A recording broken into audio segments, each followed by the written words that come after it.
Who am I? Am I a name, fashion, a number in the crowd? Am I a soul, or simply the fleshy mech suit my spinal cord puppeteers? Am I just an anomaly of consciousness with no meaning? I believe we are perspective in motion. Put a group of people in the same situation, yet they don't all act the same. So clearly, I am unique. To an extent. I believe that uniqueness comes not from the choices I make, but from the perspective that drives that experience. I guess in a manner of speaking, I don't fully believe in free will. I believe we make actions based on that growth of perspective. It drives our very being. Some careful like a Lincoln Town car, and others reckless like a Pagani Roadster. We each roar into the abyss, screaming for answers we will never get about why we have been given these vehicles of life. Though even without answers, we all share one trait: the desire to enjoy that ride. Now, this perspective can be changed by events in our life, media we intake, people we surround ourselves with, even what we put into our body. So what happens when you take a game designed to explore perspectives and experiences we cannot achieve with our mortal form and mix that with a joyride? And whether you believe Dungeons and Dragons is more than just a game or not, how does it change the way you would answer, who am I? To answer that question, simply for myself, hi, I'm Knigobi, or Gobi, your friendly neighborhood dungeon master, here to help you grow as a player or as a guide in the TTRPG sphere. I personally have a big focus on Dungeons and Dragons since that's what I run my main campaign in, but a lot of the principles that I teach here can be explored in other games. From simple guides to improve your table to the deeper philosophical questions of why we are so obsessed with storytelling games, this is your place to explore that. Well, our place. We'll go together. And today we're going to be talking about the nature of humanity and how that ties into our TTRPG games. Now, I've been gone thinking a lot of thoughts and collabing with a bunch of others, and I'm going to have those links in the description below since it has been a while since I posted. But aside from collabs, I have been racking my brain on how Dungeons and Dragons changes us. There is a heavy weight to the game for me. I absolutely love it, but I find that it's so much more for many people, myself included. So I may have been out of sight, but you were not out of my mind as I slaved away on this. So without further ado, let me take you on a journey of how Dungeons and Dragons genuinely changes us. Though the exact number is really tricky to pinpoint, it seems to be a universal experience that at one point or another we find ourselves asking, what's the point? Be it lying awake on the bathroom floor at 3 a.m., blasting the shower to try and drown out the thoughts, or the fleeting feeling of dread after a vacation you waited so long for is already over? Existential crises are born in the uncertainty of what lies beyond, combined with the inevitability that we are all going to have to face it one day. And I remember the exact moment that realization first hit me. I was around 13 and I was at a little fly-in cafe down in Florida. I was watching planes take off and land when I just kind of thought to myself, like, that moment's gone. And this moment's gone. And as I'm thinking about it, the moment's gone. And that scared me so deeply. And as a person who had a much younger expected expiration date, I spiraled. It felt for a long time that it was so taboo to even talk about, because if I told you about it, I'm cursing you with this forbidden knowledge that weighed so heavily on me. And I never wanted to do that to anybody. And then as I got older, I kind of discovered it's normal. It's just somehow taboo to talk about. But at the time, being alone and spiraling, I dove deep into discovering every form of religion and spirituality that I possibly could. And it is wild how drastically different each belief system can be. Some are similar, but some but what most seem to have in common is that what we do here matters. Be it for the betterment of all mankind or for our own individual afterlives, being the best person you can be is a crucial part of the grand design. How do we do that though? Well, if you're still here, you probably believe my perspective-based theory has some form of merit. At the very least, you can admit that it plays a pretty big part in it, which would mean the best way to grow as a person is to experience as much as we can. Cultures, places, peoples, failures, mistakes, and victories. All of those play a part in it. And that's not super a theory because there is some science to back that. To get a better understanding though, let's take a look at how our brain works. When you're told not to put your hand on the stove as a kid, something in you just wants to know. It's the elephant in the room, but somehow deeper than that. Maybe you're a good kid, and you don't. But when your parents would step out of the room, your eyes would wander to stare at the forbidden fruit. Curiosity killed the cat, or so they say. It isn't until you finally slip up, be it out of the draw of that curiosity, or an oopsie poopsies years later where you touch the top of the stove and leave a heat scar on your hand, that you finally understand consequences. See, mistakes are how we don't just learn about the world, but get a deeper understanding of our place in it. It doesn't just become a thought process of stoves are hot, heat can hurt. It is a natural, reflexive instinct. That's what experience does to us. Sometimes it becomes trauma that you need to work through, or it develops phobias and outbursts. Others, it is simply that healthy gut feeling that protects you. This is thanks to the anterior cingulate cortex, or ACC for short, because I'm not going to be able to pronounce that more than once today. When finding a stove left on, do you A, turn it off, B, touch it to see if it's still hot first, C, turn the heat all the way up, or D, walk away? If you picked A, your ACC is doing its job. The ACC is responsible for cognitive processing that involves learning, motivation, cost-benefit calculations, all based on previous things that we have experienced and stories that we have heard. It uses all of that to make predictions on what we should do. It is a physical part of your brain that takes said burned hand and says, yeah, we probably shouldn't do that again. This part of your brain also has connections on both sides of the spectrum. This means that it doesn't just play around with the logical stuff, but also the emotional. The ACC is the brain's administrative assistant, making sure you never miss a date on your calendar, be it work or play. How does it do that though? I mean, it's not like you have a little dude running around inside of your brain pulling levers to make you do what you have to do, right? Well, that is where neuroplasticity comes into play.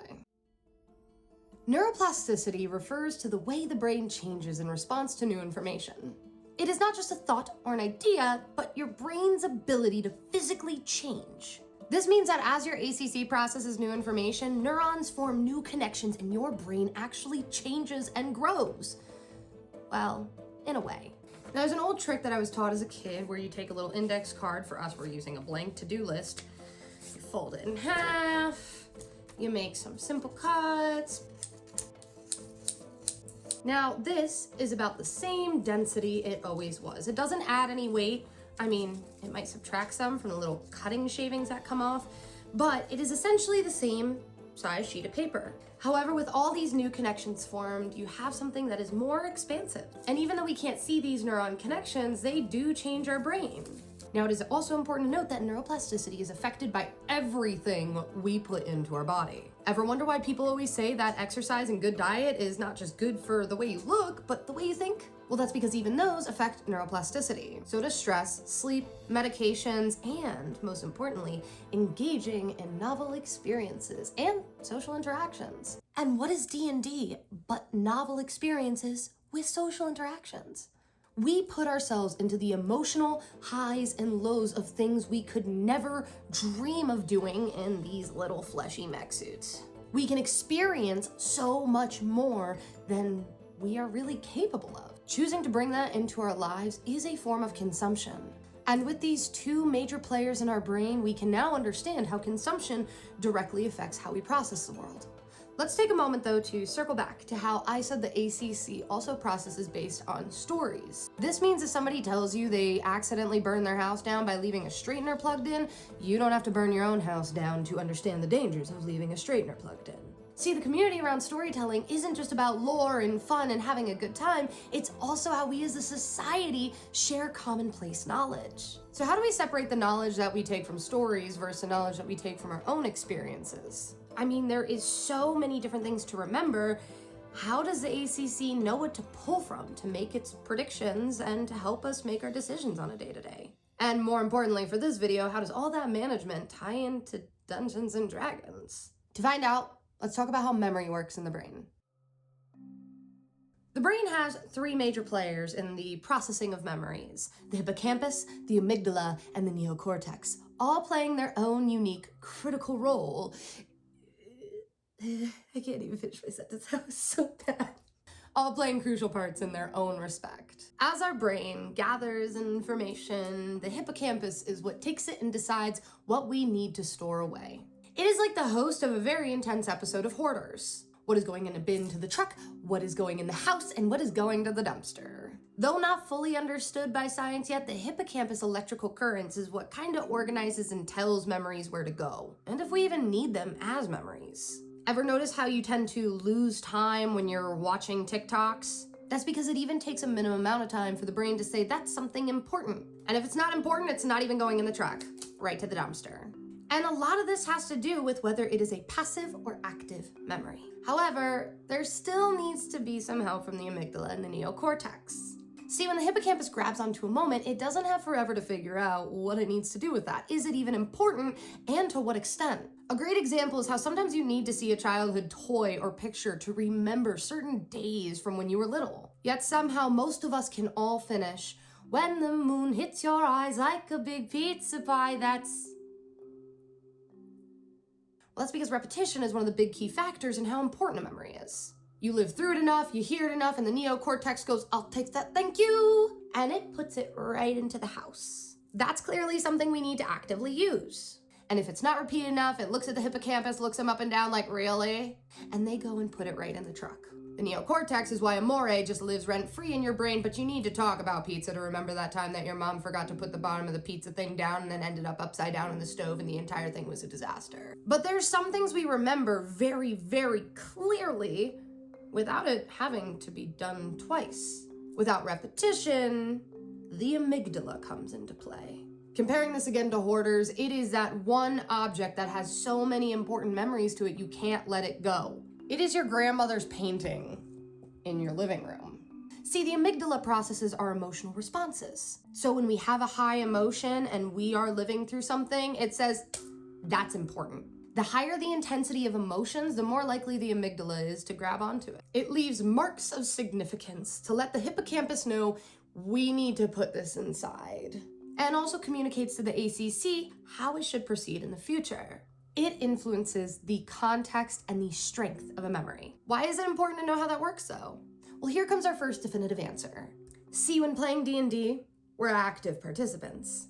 We aren't just watching a movie or hearing somebody tell us about their day, we are taking part in that aforementioned novel experience. This means that on a character front, the neocortex is going to understand the importance of that character as you play on a regular basis.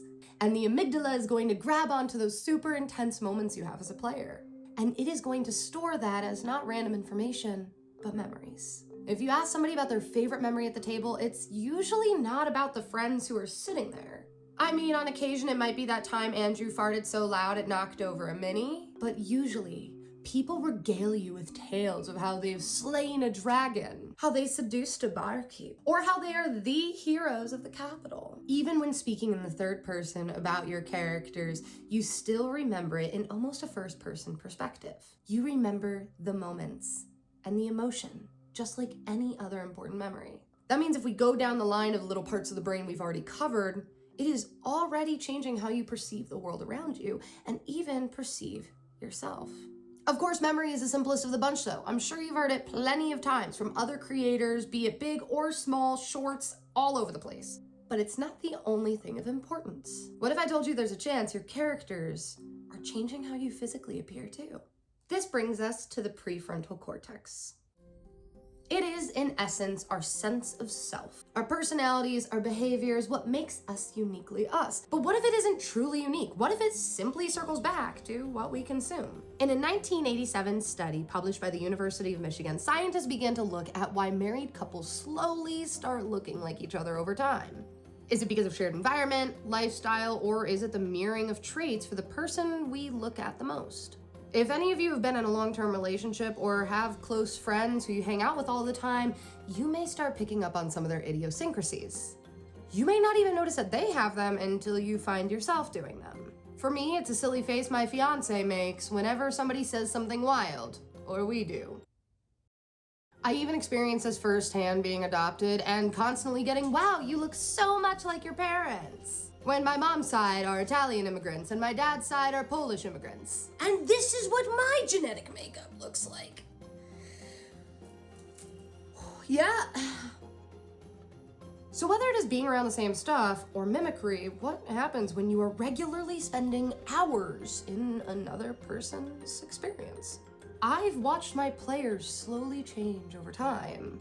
Even I have. My first character absolutely changed my body language and, more importantly, confidence over time. My ability to just walk up to anybody and be, "Hi, I'm Gobi, pleasure to meet you," comes from my first D&D character. It just stuck. And I carry so many more of her little quirks with me, like the irresistible urge to braid all long hair. All of it. Oh, all of it. What the hell is going on? Don't worry about it. You okay, Matt? And this isn't something that just happens on occasion in the TTRPG sphere, but is recognized by science through the principles of method acting. In a 2019 study published by the Royal Society Open Science, they examined on MRI what this does to your brain.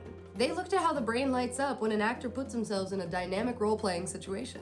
This means there's literal physical proof of the change in brain activity. Yet, when asked to keep some semblance of self, it showed signs to suggest that this form of mimicry actually affects how you self-process. So when you bond with a character, you don't just sit down to play some games and play pretend for a couple of hours. It actually changes how you process who you are. And if you stay in character long enough on a more regular basis, it can actually change the basal ganglia. That doesn't need an entire section to explain how it works. It is simply a tiny part of your brain that takes repetitive behavior and turns it into a habit. That, paired with prefrontal cortex responses, is how you end up with idiosyncrasies. And those muscles you use over time to develop those idiosyncrasies and how they might build or not use can actually change the way you look. So just like adopted kids, best friends, and spouses, your campaign characters are dying for you to look just like them. Even still, there's something more important we haven't even touched on at all about how Dungeons & Dragons is directly affecting you. Dimension 20's Brennan Lee Mulligan, as Arthur Eggford said it best. The greatest magic of all time is not friendship, it's chronomancy. So what if we use what we learn here today to make a little real magic? Let's come back to the speed of a moment. Remember that fear I had as a kid? Well, I explored how to slow down time. It's a concept we can't really control, but we can play around with a little bit, using the novelty effect. As we age, time seems to move by faster and faster. The moments in which it slows down are those involving novel events. That active memory we spoke on, that demands more attention, and thus creates more dense time. Chronoception, or how we perceive time, is based on the density of a moment, aka how much information is crammed into it. This means the novelty of new experiences and this large intake of information isn't just fun and enjoyable, it is literally stretching time. With Dungeons & Dragons, we can quite literally live longer. And if that doesn't change who you are, I don't really know what will. All in all though, there are countless studies that point to a very obvious truth for anybody who's willing to read along. Even though they don't directly address the TTRPG sphere, time and time again, scientists see how novel events, new things, and how we experience the world directly affects who we are. And that those experiences don't just count things that happen to our physical body.